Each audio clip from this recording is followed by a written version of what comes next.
চুয়াডাঙ্গার দর্শনা জয়নগর সীমান্ত দিয়ে বাংলাদেশে পুশিনের চেষ্টা করছে ভারতীয় সীমান্ত রক্ষা বাহিনী বিএসএফ। পুশিন সহ সীমান্তের যে কোনো অপতৎপরতা প্রতিরোধে বিজিবির নিয়মিত টহল, গোয়েন্দা নজরদারি ও অপারেশনাল কার্যক্রম অব্যাহত রয়েছে বলে জানিয়েছেন চুয়াডাঙ্গা ৬ বিজিবি পরিচালক নাজমুল হাসান।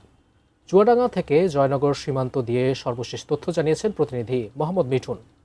আসলে গতকালকে থেকে কিন্তু আমরা চুয়াডাঙ্গা জেলার যে বিজিবি যে তৎপরতা সীমান্ত এলাকাতে সেগুলো কিন্তু আমরা জানিয়েছি। আজকে সকাল থেকে কিন্তু আমরা দেখেছি চুয়াডাঙ্গা 6 বিজিবির অধীনস্থ আমরা যেখানে অবস্থান করছি এটা চুয়াডাঙ্গার জয়নগর চেকপোস্ট, যেটা আসলে বাংলাদেশের এখানে জয়নগর চেকপোস্ট এবং ভারতের যে সীমানা আছে, বিশেষ করে নদিয়া জেলার গেদে বর্ডার, সেটা কিন্তু এই জয়নগরের পরেই কিন্তু সেটা অবস্থান। তবে এই বর্ডার দিয়েই কিন্তু গত 2 দিন আগে ভারতের বিএসএফ বাংলাদেশে প্রায় 11 জন নারী পুরুষ সহ পুশিং করার চেষ্টা করে। সেখানে বাংলাদেশ বিজিবির পক্ষ থেকে সেগুলো কিন্তু কঠোর হস্তে তারা কিন্তু দমন করেছে এবং তাদেরকে কিন্তু ফেরত দিয়েছে ভারতে।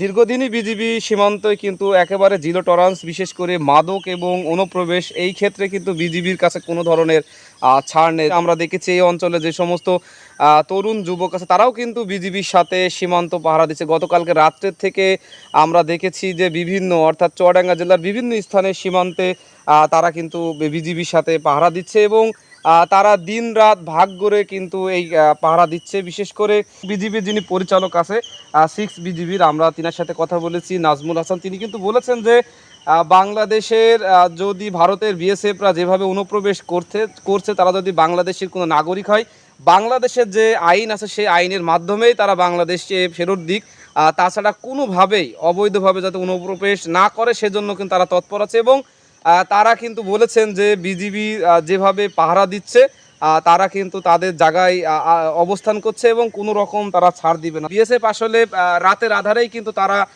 বিভিন্ন সীমান্ত দিয়ে তারা পুশিং করে, যার ফলে আসলে বিজিবির পক্ষ থেকে সেভাবে কিন্তু টহল দেওয়া খুবই কষ্টকর। কারণ দেখা যায় যে সীমান্তবর্তী যে সমস্ত এলাকাগুলো কিন্তু প্রচুর পরিমাণে ঝোড় জঙ্গল থাকে, যার ফলে রাতের আধারে অন্ধকারে তারা কিন্তু এই বাংলাদেশের অনুপ্রবেশ করানোর চেষ্টা করে। তো সব মিলে এই ছিল আমার কাছ থেকে চুয়াডাঙ্গা জেলার বিজিবি সীমান্তের সর্বশেষ তথ্য।